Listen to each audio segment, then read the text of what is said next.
ضرورتیں ہیں، ان ضرورتوں کو حلال طریقے سے حاصل کرنا، سنت طریقے پر پوری کرنا، حرام سے بچنا اور اسراف سے بچنا۔ جب حلال سے اپنی ضرورتوں کو حاصل کریں گے تو اس کے لیے جو تھکیں گے اس پر بھی اللہ انعام دیں گے، اس لیے کہ ہمارے دین میں ملنگ پنا نہیں ہے اور ہمارے دین میں نفسانیت بھی نہیں ہے۔ ملنگ پنا بھی غلط لوگوں کا شیوا ہے کہ کچھ کریں گے نہیں، کسی کونے میں پڑیں گے اور گھر والوں کے لیے بوجھ بن کر کے رہیں گے، فرمایا اس کی اجازت نہیں ہے۔ اور نفسانیت کی بھی اجازت نہیں ہے۔ نفسانیت کہتے ہیں مادہ پرستی کو، کہ آدمی کی زندگی کا مقصد پیسہ بن جائے، کہ پیسہ آنا چاہیے، حلال سے آئے، حرام سے آئے، جھوٹ سے آئے، دھوکے سے آئے، ملاوٹ سے آئے، پیسہ آنا چاہیے۔ یہ نفسانیت ہے، یہ بھی غلط لوگوں کا شیوا ہے۔ اسلام ان دونوں کے بیچ کا صراط مستقیم ہے کہ ہر مسلمان کی گھریلو زندگی ہوگی، ہر مسلمان کی کاروباری زندگی ہوگی، لیکن وہ دینداری کے ساتھ ہوگی اور دین کی محنت کے ساتھ ہوگی۔ اس پابندی کے ساتھ اللہ تعالیٰ نے اسلام عطا فرمایا۔ ہمارا دین میں کرو یا مرو نہیں ہے، بلکہ آسانیاں ہیں، اور اتنی آسانیاں ہیں کہ ہر آدمی دین پر ہر زمانے میں ہر حال میں چل سکتا ہے۔ اللہ نے اتنا آسان دین دیا، اس لیے اپنی ضرورتوں کو حلال طریقے سے حاصل کرنا، سنت طریقے پر پورا کرنا۔ رہا خواہشات، اس کو آخرت کے لیے چھوڑنا۔ دنیا میں اللہ نے خواہشات کیوں رکھی ہے ہر آدمی میں لامحدود؟ فرمایا اس کو پورا کرنے کے لیے نہیں رکھی ہے، اس کو حکم کے مقابلے میں توڑنے کے لیے رکھی ہے۔ جب حکم آئے گا تو اس کے مقابلے میں خواہش آئے گی، تو حکم کو پورا کرنے کے لیے خواہش توڑنے کے لیے رکھی ہے۔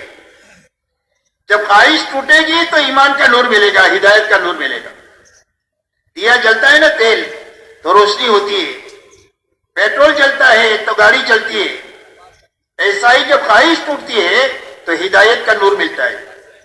حدیث پاک میں آتا ہے کہ ایک آدمی راستہ چل رہا ہے، سامنے کوئی حرام چیز آ گئی، اس نے اپنی نگاہ کو نیچی کر لیا، تو فرمایا اللہ اس کو ایمان کی حلاوت نصیب کریں گے جو اپنے دل میں وہ محسوس کرے گا، اس لیے کہ اس نے خواہش کو توڑا ہے حکم کو پورا کرنے کے لیے۔ ایسا ہی پوری زندگی میں خواہشات اللہ کے حکموں سے ٹکرائے گی، تو حکم پورا کرنا اور خواہش کو توڑنا، یہ توڑنے کے لیے اللہ نے رکھی۔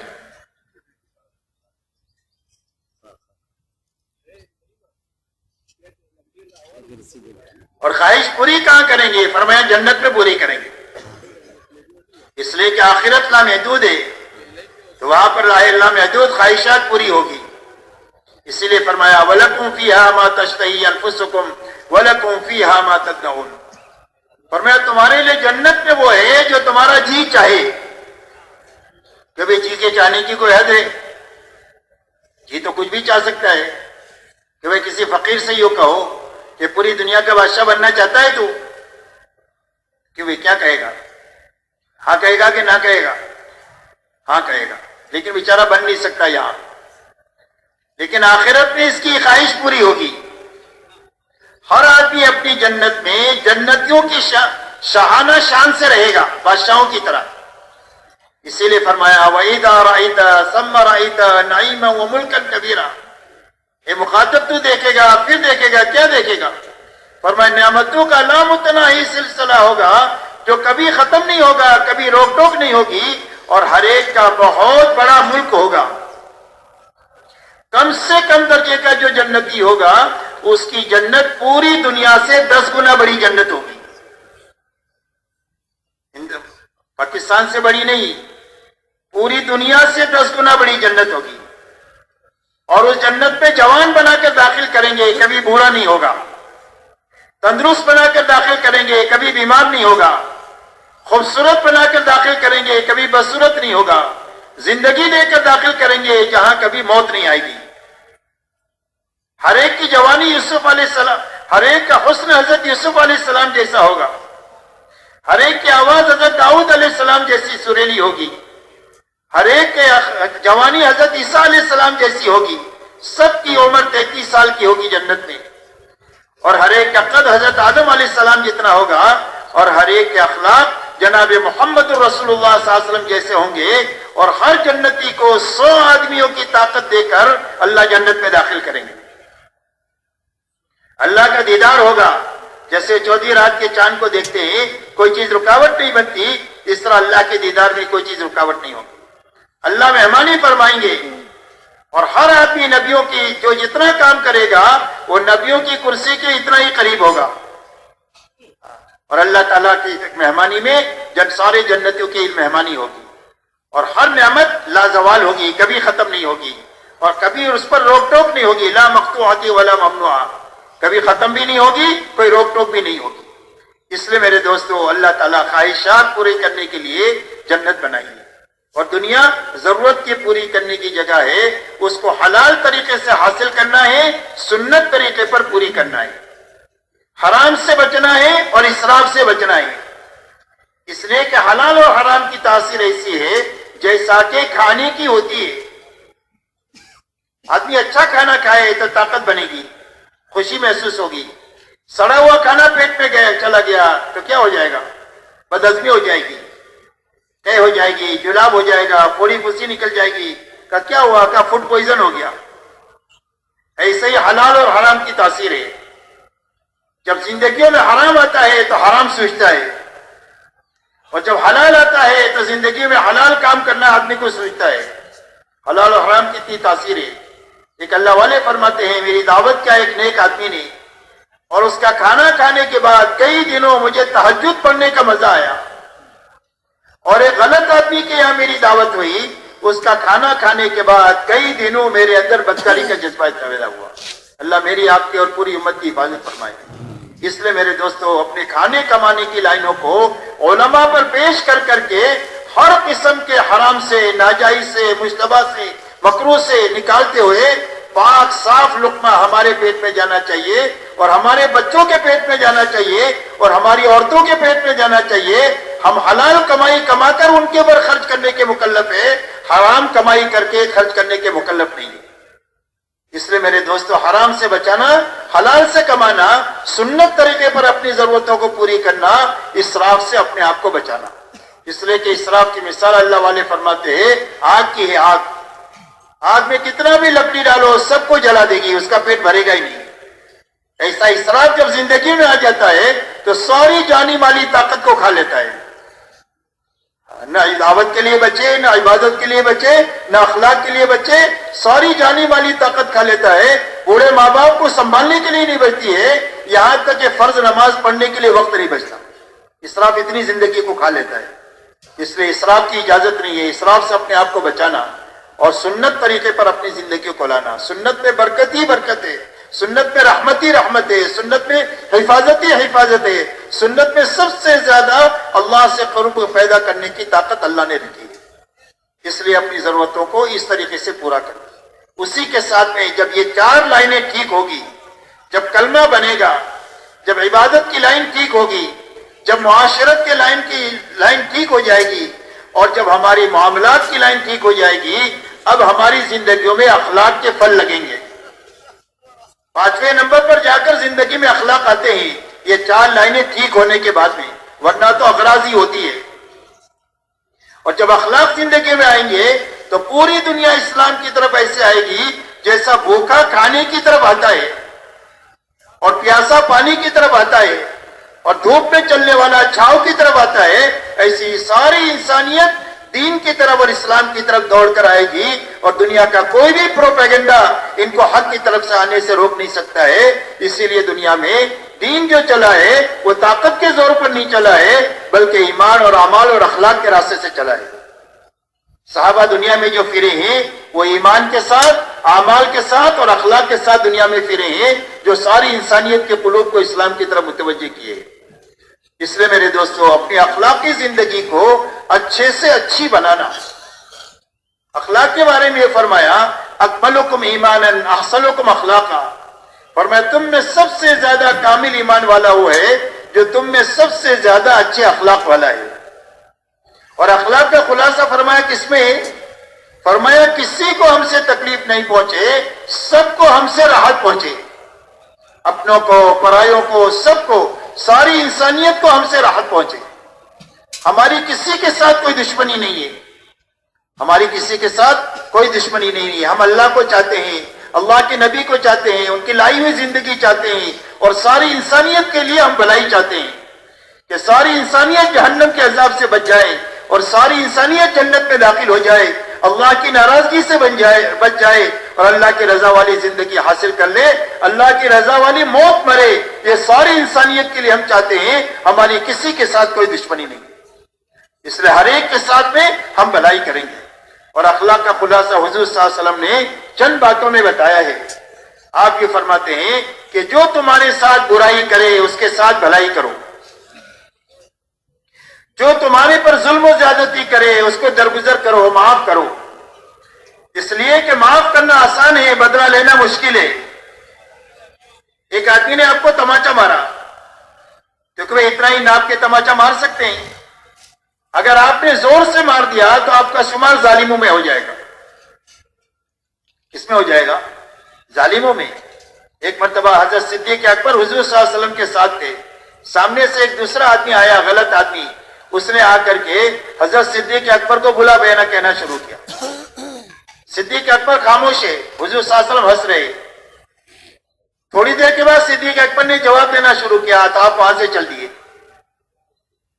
تو صدیق اکبر نے حضور سے پوچھا کہ اللہ کے نبی وہ مجھے کہہ رہا تھا تو آپ ہنس رہے تھے، اور جب میں نے جواب دینا شروع کیا تو آپ چل دیے یہاں سے۔ تو فرمایا جب تم چپ تھے تو تمہاری طرف سے فرشتہ جواب دے رہا تھا، اور جب تم نے جواب دینا شروع کیا تو مجھے یہ خطرہ ہو گیا کہ کہیں تمہاری طرف سے زیادتی نہ ہو جائے۔ کیا نہ ہو جائے؟ زیادتی۔ اس لیے کہ بدلہ لینا بہت مشکل ہے اور معاف کرنا بہت آسان ہے۔ جب ہم ایک دوسرے کو معاف کریں گے اور درگزر کریں گے تو اللہ بھی ہم کو معاف کر دیں گے۔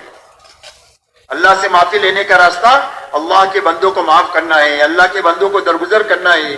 اس لیے فرمایا جو تمہارے پر ظلم و زیادتی کرے اس کو درگزر کرو۔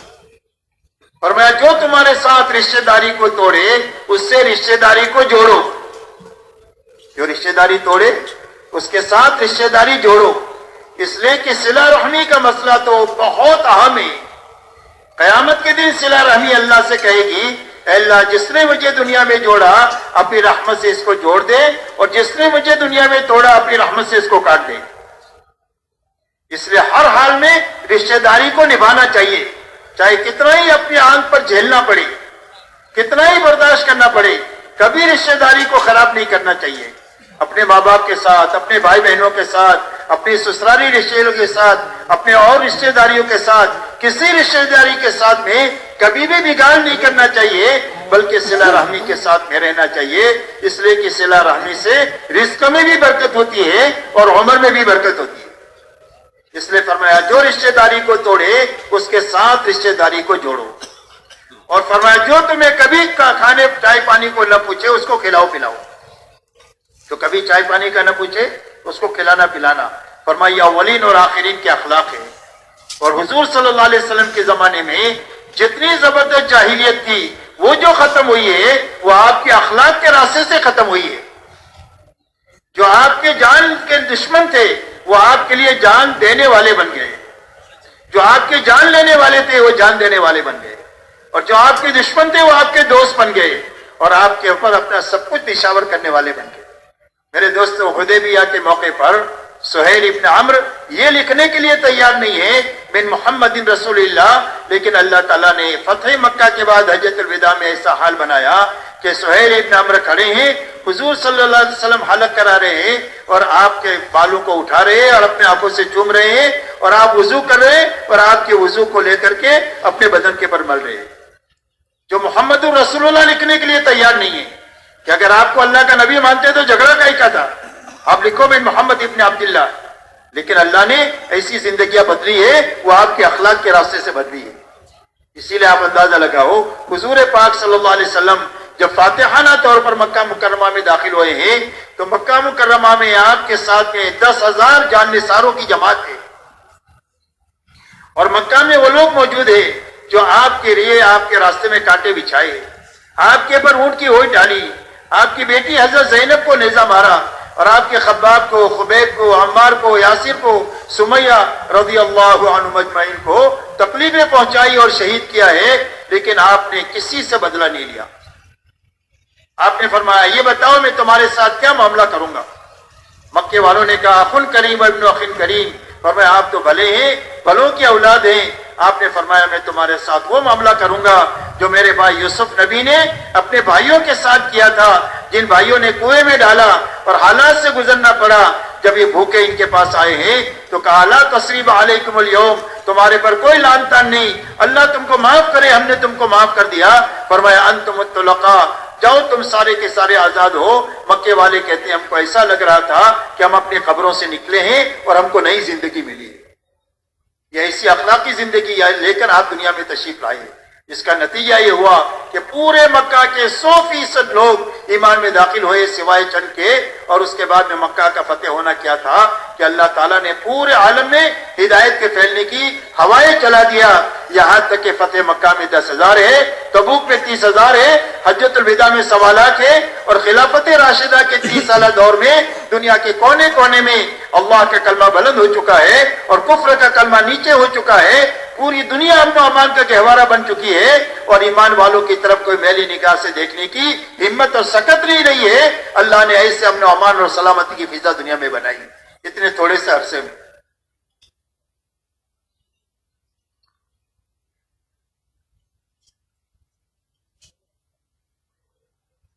اس لیے میرے محترم دوستو، اپنی اخلاقی زندگی کو اچھے سے اچھی بنانا، اس لیے کہ پوری دنیا کے سامنے جو چیز آئے گی وہ ہماری معاشرت آئے گی، ہمارے معاملات آئیں گے اور ہمارے اخلاق آئیں گے۔ ایمان دل میں ہوتا ہے، نماز ہم مسجد میں پڑھتے ہیں، روزہ پیٹ میں ہوتا ہے، زکوٰۃ ایمان والوں کو دیتے ہیں، حج بیت اللہ میں کرتے ہیں، جہاں کسی بے ایمان کا داخلہ ممنوع ہے۔ پوری دنیا کے سامنے جو اسلام آئے گا وہ معاشرت کے راستے سے آئے گا، معاملات کے راستے سے آئے گا اور ہمارے اخلاق کے راستے سے آئے گا۔ اس لیے میرے دوستو، اپنی لائنوں کو اچھے سے اچھی بنانا، یہ دعوت اور تبلیغ کی محنت ان بنیادوں کو زندگی میں لانے کے لیے ہے۔ اسی کے ساتھ میرے دوستو، اپنی منزل اللہ کو بنانا، آخرت کو بنانا۔ کہ ہم اس دنیا سے کیا چاہتے ہیں؟ فرمایا اس دنیا سے ہم پھوٹی کوڑی نہیں چاہتے۔ ملک والوں کو ملک مبارک، وزیروں کو وزارت مبارک، مال والوں کو مال مبارک، ہم کو کسی سے پھوٹی کوڑی نہیں چاہیے اور ہم کو اقتدار بھی نہیں چاہیے۔ ہم اللہ چاہیے ہمیں، اور ہمیں آخرت چاہیے۔ حضور پاک صلی اللہ علیہ وسلم نے اس امت کو آخرت کی بنیاد پر اٹھایا ہے، ملک و مال کی بنیاد پر اٹھایا ہی نہیں ہے۔ حالانکہ آپ کے علم میں یہ بات تھی کہ آپ کی محنت کا انجام یہ ہوگا کہ بڑی بڑی طاقتیں زیر ہوگی اور حق کی طرف آئے گی، لیکن اس کے باوجود آپ نے اپنی امت کو ملک و مال کی بنیاد پر نہیں اٹھایا۔ آپ اندازہ لگائیں، جب بے کسی اور بے بسی کے حال میں آپ ہجرت فرما رہے ہیں، اس وقت میں سراقہ ابن مالک نے جب آپ کا پیچھا کیا تو آپ نے یہ فرمایا اے سراقہ، اس وقت تیرا کیا حال ہوگا جب کسریٰ کے کنگن تیرے ہاتھ میں ہوں گے۔ یہ بشارت دے رہے حضور صلی اللہ علیہ وسلم، آپ کے علم میں یہ بات تھی۔ عدی بن حاتم آپ کے پاس میں آئے تو عدی بن حاتم آپ نے پوچھا کہ عدی اسلام کیوں نہیں قبول کرتے؟ تو عدی نے کہا کہ میں ایک دین پر ہوں۔ فرمایا تیرے دین کو میں تجھ سے زیادہ جانتا ہوں، تو تیری قوم کا جو مال کھاتا ہے تیرے دین میں حلال ہے؟ تو شرم کے مارے نگاہ جھک گئی۔ پھر آپ نے فرمایا میں بتاؤں تم کیوں نہیں قبول کرتے؟ تم اس لیے قبول نہیں کرتے ہو کہ تم دیکھتے ہو کہ ہماری چاروں طرف کمزور لوگ ہیں کہ جن کے پاس کپڑے نہیں ہے پہننے کے لیے، ایک دوسرے کی اوٹ پہ بیٹھتے ہیں تاکہ سطر نہ کھلے، ان کے پاس کھانا نہیں ہے، سب کی سب بھوک کی وجہ سے گر جا رہی ہے، ان کے پاس سواریاں نہیں ہیں کہ 10 سوار ایک ایک سواری پر باری باری سوار ہوتے ہیں، یہاں تک کہ پیر پھٹ گئے تو چتلے باندھ کر چل رہے ہیں، اور تم بڑے آدمی ہو، تم سوچتے ہو کہ ان کمزوروں کے ساتھ ہم کیسے رہیں۔ آپ نے فرمایا عدی یہ ہماری کام کی ابتدا ہے، اللہ ایک دن وہ لائے گا کہ اس مدینہ میں سارے زکوٰۃ دینے والے ہوں گے، کوئی بھی زکوٰۃ کا لینے والا نہیں ہوگا۔ ایک دن اللہ ایسی خوشحالی کے حالات لائیں گے۔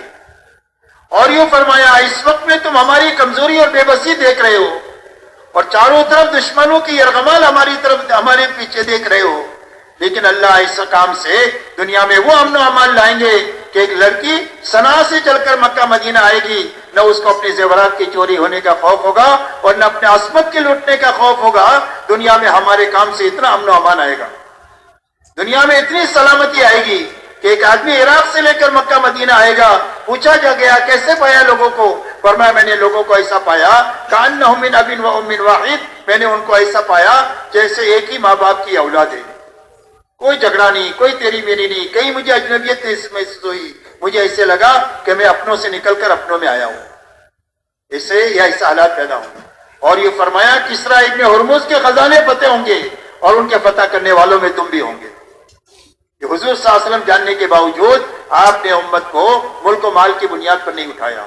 اسی لیے انصار مدینہ جب حضور صلی اللہ علیہ وسلم کے پاس تشریف لائے ہیں بیعت کے لیے، تو انہوں نے آپ سے پوچھا الا ما نبایعک یا رسول اللہ، اللہ کے رسول ہم آپ سے کس چیز پر بیعت کریں؟ تو آپ نے فرمایا تبایعونی علی السمع والطاعہ فی المنشط والمکرہ، فرمایا اس بات پر بیعت کرو کہ میری بات کو سنو گے اور مانو گے، سننا اور ماننا، جی چاہے تو اور نہ چاہے تو۔ جی کا کیا ہے؟ جی تباولا ہوتا ہے، کبھی چاہتا ہے کبھی نہیں چاہتا ہے، تو فرمایا جی چاہے نہ چاہے ہر حال میں میری بات کو سنو گے اور مانو گے، اس پر بیعت کرو۔ وَالنَّفْقَ فِي الْعُسْرِ وَالْيُسْرِ، دین کے لیے خرچ کرو گے، تنگی کی حالت ہوگی تو اور فراخی کی حالت ہوگی، دونوں حالتوں میں دین کے لیے خرچ کرو گے، اس پر بیعت کرو۔ وَعَلَى الْأَمْرِ بِالْمَعْرُوفِ وَالنَّهْيِ عَنِ الْمُنكَرِ، اس بات پر بیعت کرو کہ بھلائی کو دنیا میں پھیلانے کا کام کرو گے اور برائی کے دنیا سے مٹانے کا کام کرو گے۔ وَعَلَىٰ أَن تَقُولُوا فِي اللَّهِ حَقٌّ لَا تَخَافُوا بِاللَّهِ لَوْمَةَ لَائِمٍ، اور حق بات کہو گے حق طریقے سے اور کسی کی ملامت سے ڈرو گے نہیں، کسی کی ملامت سے ڈرو گے نہیں، کون کیا کہے گا، کون کیا کرے گا، کہ فرمایا اس کی ملامت سے ڈرے بغیر حق بات کو حق طریقے سے کہو گے، اس پر بیعت کرو۔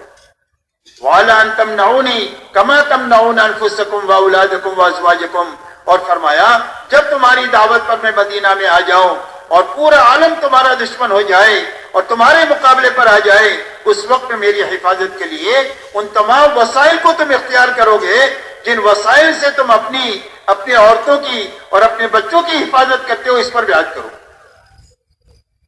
یہ بیعت کے شرائط ہے کہ حضور صلی اللہ علیہ وسلم مدینہ منورہ جائیں گے تو انصار کو کیا کرنا ہے، یہ شرائط آپ نے انہوں کے سامنے رکھے۔ تو ایک صحابی نے کھڑے ہو کر کہا کہ اللہ کے رسول آپ کی یہ شرائط پورے کر لیں گے تو ہم کو کیا ملے گا؟ تو آپ کو یہ سب کچھ معلوم ہونے کے باوجود کہ محنت کا انجام یہ ہوگا، آپ نے فرمایا وَلَكُمُ الْجَنَّةُ، اللہ اس کے بدلے میں تم وہ جنت دیں گے۔ آپ نے اس امت کو آخرت کی بنیاد پر اٹھایا ہے اور اللہ کی رضا کی بنیاد پر اٹھایا ہے کہ ہم کو اس دنیا میں جو بھی کام کریں گے، جس کے ساتھ بھی کریں گے، صرف اللہ کی نیت بنائیں گے کہ اللہ راضی ہونا چاہیے، رضا والی زندگی ملنا چاہیے اور رضا والی موت ملنا چاہیے اور ہماری آخرت بننا چاہیے۔ ہم دنیا سے پھوٹی کوڑی نہیں چاہتے اور دنیا کا اقتدار بھی نہیں چاہتے، اپنی منزل اللہ کو بنانا اور اپنی آخرت کو بنانا۔ میرے محترم دوستو، ایک مبارک زندگی ہے جو حضور پاک صلی اللہ علیہ وسلم لے کر اس دنیا میں تشریف لے آئے ہیں، اور پوری امت جن مسائل سے دوچار ہے اور امت جن حالات سے دوچار ہے اور امت جن مشکلات اور پریشانیوں میں گھری ہوئی ہے، ان پریشانیوں سے نکلنے کا واحد راستہ اس زندگی کو اپنانا ہے۔ اس کے علاوہ جتنے راستوں سے ہم کوشش کریں گے، دلدل کی طرح پھنستے چلے جائیں گے، کبھی نکل نہیں سکتے۔ یاد رکھیں، ہر آنے والا دن مصائب کے بڑھانے والا دن ہوگا۔ اس زندگی کے بغیر اس زندگی مسائل کا حل صرف اس زندگی میں رکھا ہے۔ قرن اول میں مسائل حل ہوئے ہیں انسانیت کے، صرف اس زندگی کے راستے سے حل ہوئے ہیں۔ آج بھی مسائل حل ہوں گے اس زندگی کے راستے سے ہوں گے، اور آئندہ بھی مسائل حل ہوں گے وہ صرف اس راستے سے حل ہوں گے اور کوئی دو راستہ نہیں۔ پوری امت کے مسائل کا حل اور ساری انسانیت کے مسائل کا حل، اس لیے کہ انسانیت کتنا بھی ترقی کرتی جائیں اس کے مسائل حل نہیں ہوں گے، مسائل الجھتے ہی چلے جائیں گے۔ آپ یہ بتاؤ، دنیا میں امن و امان بڑھا یا خوف و ہراس بڑھا؟ کہ بھئی کیا بڑھا؟ جان و مال کا تحفظ بڑھا یا جان و مال کا ضیاع بڑھا؟ دوستیاں بڑھی کہ دشمنیاں بڑھی؟ حسن ظن بڑھا کہ بدگمانیاں بڑھی؟ آپ دیکھو، دنیا میں مسائل حل نہیں ہوئے ہیں، مسائل بڑھے ہیں اور آئندہ مسائل اور بڑھیں گے، اس لیے کہ چیزیں مسائل کا حل نہیں ہے۔ مسائل کا حل صرف حضور پاک صلی اللہ علیہ وسلم کی لائی ہوئی یہ پاکیزہ زندگی ہے، اس زندگی سے امت بھی سنبھل جائے گی اور ساری انسانیت بھی سنبھل جائے گی۔ اس لیے میرے دوستو یہ مبارک زندگی ہمارے اپنے اندر میں آ جائے، ہمارے گھرانے میں آ جائے، ہماری برادری میں آ جائے، ہمارے ملک کے ایک ایک چپے میں آ جائے اور پورے عالم کے اندر میں آ جائے۔ اللہ نے نظام ایسا چلایا ہے کہ پوری دنیا کے ہر ملک میں ہمارے ایمان والے باشندے رہتے ہیں، کہیں زیادہ ہے کہیں کم ہے۔ محنت کا ایسا رخ پوری دنیا میں قائم ہو جائے کہ کوئی ملک، کوئی شہر، کوئی گاؤں ایسا نہ بچے کہ جہاں پر ایمان والے رہتے ہوں اور وہاں ہماری جماعتیں اس زندگی کو اپناتے ہوئے اس زندگی کو ان کے اندر میں عام کرنے کی محنت نہ کر رہے ہو، ایسا کوئی گاؤں نہ بچنا چاہیے، بلکہ پوری دنیا میں محنت کا ایک ایسا جال بچ جائے کہ جس کے نتیجے میں جو ایمان والے جہاں کہیں بھی ہے وہ اس زندگی کو اپنا کر جینے والے بنے۔ جب یہ زندگی میرے دوستوں دنیا میں وجود میں آئے گی اور ہر جگہ ایک مجمع بنتا چلا جائے گا اور ہر جگہ اس کا ماحول بنتا چلا جائے گا تو یہ مجمع انسانیت کو اس کی طرف آنے پر مجبور کر دے گا اور یہ ماحول انسانیت کو اس طرف آنے کے لیے ان کے شوق کو بڑھا دے گا، اس لیے کہ انسانیت کے مسائل کا حل اس کے علاوہ اور راستے میں ہے ہی نہیں۔ اس لیے میرے دوستو اللہ نے ایک بڑا کام ہمارے زمانے میں عطا فرمایا ہے، اس لیے اس کام کے بارے میں پورا مجمع آج کے دن یہ کرے کہ انشاءاللہ اس کام کو ہمیں کرنا ہے اور اچھی طرح کرنا ہے۔ کیوں بھائی کرنا ہے انشاءاللہ، کس کو کرنا ہے؟ ماشاءاللہ پورے مجمع کو کرنا ہے۔ اب میرے محترم دوستو اس محنت کے ذریعے سے جو چیز مطلوب ہے وہ محنت یہ مطلوب ہے کہ اس محنت کو کرتے کرتے ہمارے اندر میں محنت کی وہ استعداد پیدا ہو جائے جو استعداد حضور صلی اللہ علیہ وسلم نے 23 سالہ دور نبوت میں امت میں پیدا کی تھی۔ اس لیے کہ ہم تو بڑے کمزور ہیں، اس محنت سے بہت دور جا چکے ہیں، تو اگر وہ محنت سے پہلے دن کی تشکیل کریں تو ہمارے لیے آسان نہیں ہوگا۔ بچہ پیدا ہوتے ہی دوڑنا نہیں شروع کرتا، بچہ پہلے بیٹھنا شروع کرتا ہے، پھر گھٹنوں کے بل چلتا ہے، پھر کھڑے ہو کر چلتا ہے، پھر دوڑتا ہے۔ تو یہ دوڑنا ہمارے اندر میں آ جائے اور اس محنت تک پہنچنا آ جائے، اس کے لیے ہمارے بزرگوں نے محنت کی ایک آسان شکل ہمارے سامنے رکھی ہے۔ خروج کی بھی آسان شکل ہے اور مقامی محنت کی بھی آسان شکل رکھی ہے کہ اس محنت کی شکل کے ذریعے سے پوری امت میں سے ایک معتدی مجمع محنت کے اس رخ تک پہنچے جس رخ پر حضور صلی اللہ علیہ وسلم امت کو چھوڑ کر گئے تھے۔ اس لیے کہ دنیا میں کام اس وقت پہ پورا ہوگا جب ایک مجمع اس نوعیت کا بنے گا جو مجمع حضور صلی اللہ علیہ وسلم اپنے زمانے میں بنا کر کے گئے تھے۔ ضروری نہیں ہے کہ کروڑوں لوگ بنے، ضروری نہیں ہے کہ لاکھوں بنے، ہو سکتا ہے سینکڑوں میں ہو جائے، ہم نہیں جانتے وہ مجمع کتنا ہوگا، ہو سکتا ہے ہزاروں میں ہو جائے، ہو سکتا ہے چند لاکھ میں ہو جائے، کروڑوں مسلمان ہیں، اس میں سے ایک مجمع ایسا بنے کہ جن کی زندگیوں میں محنت کا وروغ قائم ہو جائے جو حضور صلی اللہ علیہ وسلم نے 23 سالہ دور نبوت میں امت میں قائم کیا ہے۔ تو آپ نے 23 سالہ دور نبوت میں امت میں محنت کا کیا رخ قائم فرمایا؟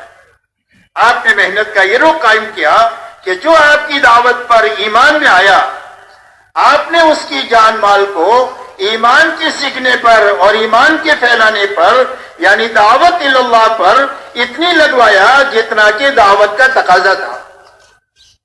یہ سمجھنے کی باتیں ہیں، اللہ ہمیں اور پوری امت کو سمجھا دے۔ اس لیے میرے دوستو سب سے پہلے امت کی جان مال دعوت پر اتنی لگوائی گئی جتنا دعوت کا تقاضا تھا۔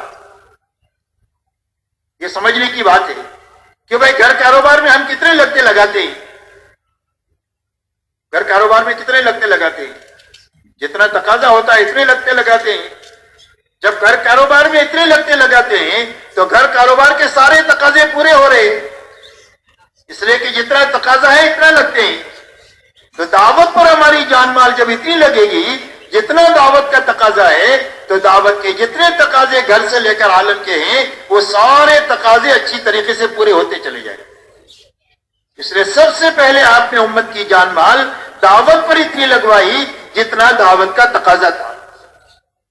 نمبر 2، ایمان والوں کی جان مال کو عبادت پر لگوائی کہ ہر آدمی عبادت پر اپنی جان مال اتنی لگائے کہ عبادت میں حقیقت پیدا ہو جائے اور عبادت امت میں زندہ ہو جائے جتنا کہ عبادت کا تقاضا ہے، اتنی جان مال لگوائی۔ تیسری لگانے کی جگہ اخلاق ہے کہ اپنی جان مال سے اللہ کی مخلوق پر رحم کا معاملہ کریں گے، خیر خواہی اور بھلائی کا معاملہ کریں گے، یتیموں پر، بیواؤں پر، مسکینوں پر، محتاجوں پر، مقروضین پر، مدیونین کے اوپر اور بیماروں پر، غرض یہ کہ جس پر جس لائن کا بوجھ ہے اس بوجھ کو ہلکا کرنے میں اپنی جان مال اتنی لگائیں گے جتنا اخلاق کا تقاضا ہے۔ یہ تین بنیادیں ہیں اس امت کے لگانے کی، دعوت ہے، عبادت ہے اور اخلاق ہے۔ صحابہ ایمان کے ساتھ، اعمال کے ساتھ اور اخلاق کے ساتھ دنیا میں پھرے۔ چوتھی لگانے کی بنیاد ہماری اور ہمارے گھر والوں کی ضروریات ہے، اس کو حاصل کرنے میں بھی لگنا ہے، اس کے پورا کرنے میں بھی لگنا ہے، لیکن بقدر ضرورت لگنا ہے، اسراف سے بچ کر کے لگنا ہے۔ یہ محنت کا صحیح رخ ہے جو حضور صلی اللہ علیہ وسلم نے 23 سال میں امت میں زندہ فرمایا۔ اور محنت کا رخ میرے دوستو یہ اتنا طاقتور ہے کہ اگر یہ رخ امت کے ایک معتدی مجمع میں زندہ ہو جاتا ہے تو صدیوں میں جو نقصان ہوا ہے اس کی تلافی سالوں میں ہو جائے گی۔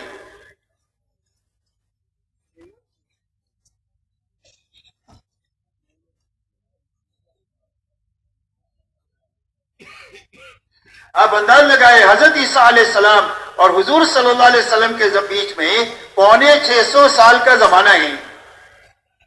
کتنا زمانہ ہے؟ 650 سال کا زمانہ، جس میں کوئی نبی نہیں آئے، تو انسانوں میں جہالت آخری درجے کی اور انسانوں میں گمراہی آخری درجے کی، اور یہ اتنی بڑی گمراہی اور اتنی بڑی جہالت کتنے سالوں میں کٹی؟ کہ بھئی کتنے سال میں کٹی؟ صرف 23 سال میں کٹی۔ کتنے سال میں؟ 23 سال میں 650 سال کی جہالت اور 650 سال کی گمراہی اللہ تعالیٰ نے ختم فرما کر کے تو بڑے بڑے کام دنیا میں ایسے وجود میں فرما دیے کہ جس کی وجہ سے امت کی نیا بھی پال لگ گئی اور انسانیت کا سویا ہوا نصیب بھی جاگ گیا۔ ایک تو مجمع بن گیا 23 سالہ محنت کے نتیجے میں، ایسا مجمع بن گیا جس میں مرد ہیں، عورتیں ہیں، بچے ہیں، جوان ہیں، بوڑھے ہیں، مالدار ہے، غریب ہے، شہری ہے، دیہاتی ہے۔ غرض یہ کہ ایک ایسی سوسائٹی اور ایک ایسا مجمع تیار ہو گیا کہ جس مجمع کو دنیا کے سامنے پیش کر سکتے ہیں یہ اسلام ہے اور یہ مسلمان ہیں۔ اور ان کی دعوت ہوئی اسلم و تسلمو، کا اسلام لاؤ سلامتی ملے گی، کا کون سا اسلام کا ہمارے جیسے ہو جاؤ۔ اتنا بڑا کام ہو گیا، ایک مجمع تیار ہو گیا 23 سالہ محنت کے نتیجے میں کہ جس کو پوری دنیا کے سامنے پیش کر سکتے ہیں۔ دوسرا میرے دوستو ماحول بن گیا پورے حجاز کا، بت پرستی ختم ہو گئی پورے حجاز میں سے، خصوصیت کے ساتھ مدینہ منورہ کا ماحول ایسا پاکیزہ بن گیا کہ جس ماحول میں 100% ایمان والوں کے دلوں میں اللہ رسول کی محبت سب سے زیادہ تھی۔ تلاش کرنے سے آپ کو کوئی بے نمازی نہیں ملے گا، ہر آدمی اپنے دین سے باخبر تھا، ہر آدمی اپنے دین پر عمل کرنے والا تھا۔ 100% ایمان والے، ایک دوسرے کے حقوق کے ادا کرنے والے، بلکہ احسان کرنے والے، بلکہ ایثار کرنے والے تھے۔ یہ اس معاشرت کی بنیاد تھی۔ آپ کو تلاش کرنے سے کوئی دنیا کا طالب نہیں ملے گا، سارے آخرت کے طالب ملیں گے، سارے آخرت کے اور اللہ کے رضا کے طالب ملیں گے، کوئی آپ کو دنیا کا طالب نہیں ملے گا مدینہ منورہ میں۔ اور 100% ایمان والے اپنے آپ کو دین کا ذمہ دار سمجھتے تھے کہ جس طرح میں باپ ہوں بچوں کا ذمہ دار ہوں، جس طرح میں شوہر ہوں بیوی کی ذمہ داری میرے پر ہے، ایسا ہی مسلمان ہوں اسلام کی ذمہ داری بھی میرے پر ہے۔ دنیاوی ذمہ داری کی پورا کرنے کے لیے جتنی جان مال کی ضرورت ہوتی ہے میں خوشی خوشی لگاتا ہوں، ایسا ہی اسلام کی ذمہ داری کو پورا کرنے کے لیے جتنی جان مال صلاحیت کی ضرورت ہوگی خوشی خوشی بغیر بوجھ کے لگاؤں گا۔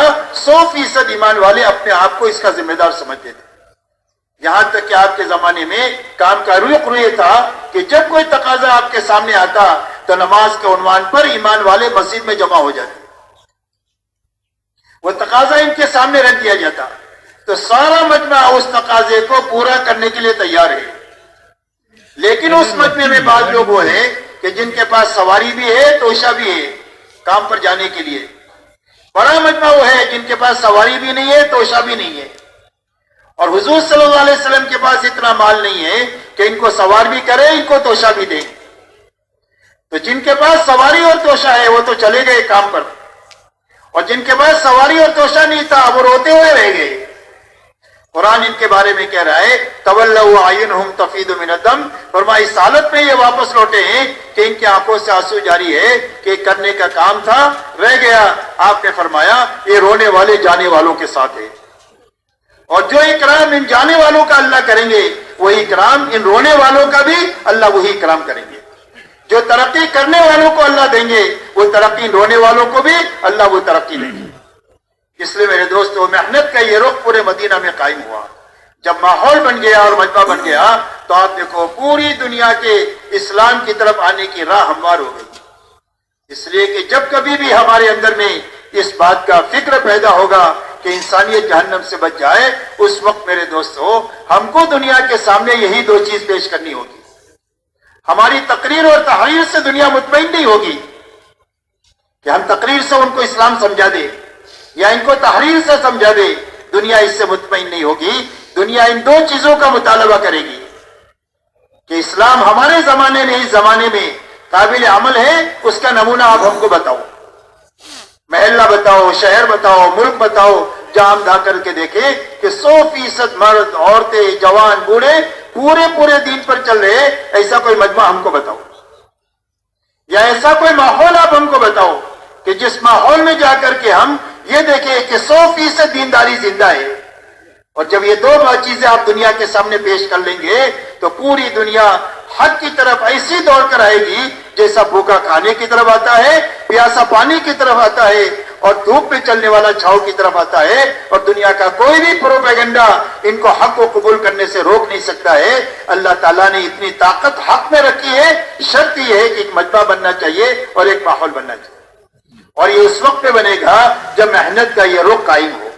اب محنت کا یہ رخ قائم ہو، اس کے لیے اللہ تعالیٰ نے ایک آسان شکل اللہ والوں کے رونے اور دھونے کی برکت سے اور بے چینی اور بے قراری کی برکت سے اللہ تعالیٰ نے ہمارے لیے ہماری کمزوری کو سامنے رکھ کر ایک آسان شکل رکھی، اور وہ آسان شکل یہ رکھی کہ ہر ایمان والا ایک مرتبہ اللہ کے راستے میں اچھا 4 مہینہ لگا دے، اپنے گھر کاروبار کی ترتیب بنا کر کے، تھوڑے سے کام کو آگے پیچھے کر کے ایک مرتبہ اچھا 4 مہینہ لگاوے۔ اچھا 4 مہینہ لگانے کے معنی یہ ہے کہ وقت بھی پورا ہو، اعمال بھی پورے ہو، کرنے کے جتنے کام ہیں وہ کرتے ہوئے 4 مہینے لگانا، انفرادی اعمال بھی، اجتماعی اعمال بھی، کوئی عمل چھوٹنا نہیں چاہیے، ہر دن یہ اعمال کے پورا کرنے کے ساتھ وقت لگانا۔ بچنے کی جتنی چیزیں ہیں ان ساری چیزوں سے بچتے ہوئے اپنا 4 مہینہ لگانا، پہلی بنیاد ہے ہماری نقل و حرکت کی۔ دوسری بنیاد یہ ہے کہ جہاں جماعت جائیں وہاں ایک ایک گھر، ایک ایک فرد پر محنت کر کے ایک ایک کو ایمان سمجھانا، دین پر چلنے کا نفع، بے دینی کا نقصان سمجھانا، آخرت سمجھانا، اور سمجھا کر ان کو اللہ کے راستے میں نکلنے کے لیے تیار کرنا۔ ہر جگہ سے جماعتیں بنانے کی محنت کے ساتھ 4 مہینہ لگانا۔ تیسرا کام یہ ہے کہ ہر جگہ جہاں پر جماعت جائے وہاں مسجد وار جماعت نہیں ہے تو مسجد وار جماعت اپنے ساتھ ان کو شریک کر کے، مانوس کر کے، کھلا پلا کر کے آخری دن جماعت بنا کر نکلنا۔ بنی ہوئی جماعت ہے تو اس کو کام پر کھڑا کر کے آگے بڑھنا۔ وقت لگائے لوگ بہت ہیں، حرکت میں تھوڑے ہیں، بیٹھے ہوئے لوگوں کو حرکت میں لانے کی محنت کے ساتھ اپنا وقت لگانا۔ ان بنیادوں کے ساتھ دن بھر اپنے آپ کو تھکاتے ہوئے رات کو اللہ کے سامنے گھنٹوں نماز اور دعا میں لگنا تاکہ اللہ تعالی ہماری دین کی محنت کو قبول کرے۔ تو کرنے اور بچنے کے ساتھ وقت لگانا، جماعتوں کے نکالنے کی محنت کے ساتھ وقت لگانا، مسجد وار جماعت بنانے کی، بڑھانے کی محنت کے ساتھ وقت لگانا، اور دن بھر تھکنے کے بعد رات کو اللہ کے سامنے گھنٹوں اچھی نماز پڑھ کر کے نماز میں، دعا میں، آہوزاری میں لگانا۔ ایسا اچھا وقت لگانا کہ اللہ ہمارے دلوں کا رخ بھی صحیح کر دے، ہمارا فکر بھی صحیح کر دے، ہمارے دلوں کا رخ اللہ کی طرف ہو جائے کہ ہم سب کو ناراض کر سکتے ہیں، اللہ کو ناراض نہیں کر سکتے۔ اللہ سے اتنی محبت ہو جائے، اللہ کا اتنا ڈر دل میں پیدا ہو جائے، اللہ کا یقین دل میں پیدا ہو جائے کہ ہمارے دلوں کا رخ اللہ کی طرف ہو جائے، ہمارے دلوں کا رخ اللہ کے حکموں کی طرف ہو جائے کہ مال کے بڑے بڑے نقشوں کو توڑ سکتے ہیں، اللہ کے حکم کو نہیں توڑ سکتے۔ اللہ کے حکموں کی عظمت، اللہ کے حکموں سے محبت، حکموں سے زندگی کے بننے کا یقین اتنا آ جائے کہ مال کے بڑے بڑے نقشوں کو توڑ سکتے ہیں، حکم کو نہیں توڑ سکتے۔ اللہ بڑے، اللہ کا حکم بڑا۔ ہمارے دلوں کا رخ آخرت کی طرف ہو جائے کہ ہم دنیا کی راحتوں کو قربان کر سکتے ہیں، اپنی آخرت کا نقصان نہیں کر سکتے ہیں. ہماری آخرت کی زندگی اصل زندگی ہے. ایک تو دلوں کا رخ صحیح ہو جائے، ایسا اچھا 4 مہینہ لگانا. دوسرا ہمارا فکر صحیح ہو جائے کہ ہم دنیا میں اس لیے جئیں گے کہ اللہ کا کلمہ دنیا میں بلند ہو جائے، انسانیت ہدایت کے رخ پر آ جائے، پوری امت سنبھل جائے. دنیا میں جئیں گے اس لیے اسی پر مریں گے. اس کا معنی یہ نہیں ہے کہ کام کاج چھوڑ کر بھی بچوں کو چھوڑ کر ملنگ بن جائیں گے، بلکہ سارے کام کریں گے لیکن دعوت کی فکر کے ساتھ کریں گے. مثال سے سمجھ سکتے ہیں کہ ایک آدمی کی ٹوپی بنانے کا کارخانہ ہے، تو یہ کہیں بھی جائے گا تو ٹوپی دیکھے گا. شادی میں جاوے تو ٹوپی دیکھے، میت میں جاوے تو ٹوپی دیکھے کہ لوگ کون سی ٹوپی پہنتے ہیں، میں اپنے کارخانے میں بناؤں. کھاتا بھی ہے، پیتا بھی ہے، بچوں کو پالتا بھی ہے، پڑھاتا بھی ہے، شادی بھی کراتا ہے، لیکن فکر ٹوپی کا ہو گیا. ایسے سارے کام ہم کریں لیکن دعوت کی فکر کے ساتھ کریں. اس لیے کہ جب فکر زندہ ہوگا تو محنت صحیح بنے گی. محنت تبلیغ کی ہے اور فکر دنیا کا ہے تو ادھوری تبلیغ زندگی میں روتی رہے گی. اور جب فکر دعوت کا بنے گا تو آہستہ آہستہ محنت کا صحیح رخ بنے گا کہ دعوت پر جان مال بقدر تقاضا لگنا شروع ہوگی، عبادت پر لگنا شروع ہوگی، اخلاق پر لگنا شروع ہوگی، زندگیاں ضرورت پر آئے گی، اسراف سے نکلے گی. اس محنت کا صحیح رخ قائم ہوگا جب فکر بدلے گا. اس لیے اچھا 4 مہینہ لگانے کے بعد اللہ ہمت دے تو ہر سال 4 مہینہ لگائیں، مہینے میں 10 دن لگائیں، روزانہ 8 گھنٹہ لگائیں. تشکیل 7 مہینے کی ہے تو 7 مہینہ لگائیں، سال کی تشکیل ہے تو سال لگائیں. بہرحال یہ 4 مہینہ صحیح لگانے کے بعد میں آگے کی ساری لائنیں آدمی کی صحیح ہو جائے گی. چاہے جو تقاضا ہوگا اس تقاضے پر قدم اٹھانا ہمارے لیے آسان ہو جائے گا. اور اگر اللہ ہمت نہ دے تو تھوڑا سے کام سے شروع کریں اور اللہ سے آگے کو مانگے، اس لیے کہ اللہ تو تھوڑے کے بھی قدردان ہے اور زیادہ کے بھی قدردان. غزوہ تبوک کے اندر میں 600 من کھجور صحابہ نے دیے، ان کی بھی قدر کی گئی. اور حضرت عقیل رات بھر باغ کو پانی پلا کر کے تھوڑی سی کھجور گھر والوں کو دیا، تھوڑی سے لے کر آئے. آپ نے اس کی یہ قدر فرمائی کہ اس ڈھیر پر ڈال دو، اللہ اس کی برکت سے سب کے مال کو قبول کر لے گے. اسے اللہ کی نسبت پر لگانا تھوڑا بھی قیمتی ہے، بڑا بھی قیمتی ہے. اس کے لیے میرے دوستوں پہلے تو یہ مجمع طے کرو کہ انشاءاللہ محنت کا جو رخ مطلوب ہے اس رخ پر ہم سب کو آنا ہے. کہ بھئی آنا ہے اس پر، کس کو اس پر آنا ہے. اور اس پر آنے کے لیے میرے دوستوں سب سے پہلی بات تو یہ ہے کہ جس کا ابھی تک 4 مہینہ نہیں لگا وہ تو آج کی مجلس میں کھڑے ہو کر یہ کہے کہ انشاءاللہ میں 4 مہینہ اس اجتماع سے لگاؤں گا اور اچھا 4 مہینہ لگاؤں گا. کھڑے ہو کر اپنے آپ کو پیش کرو، کھڑے ہو کر اپنے آپ کو پیش کرو کہ انشاءاللہ 4 مہینہ لگاؤں گا، اچھا 4 مہینہ لگاؤں گا. جن کے 4 مہینے لگے ہیں وہ سال چلنے کی 7 مہینے کی تشکیل پہ پھر کھڑے ہوں. پہلے جن کا نہیں لگا ہے وہ 4 مہینے کے لیے اپنے آپ کو پیش کریں. ماشاءاللہ ماشاءاللہ ماشاءاللہ.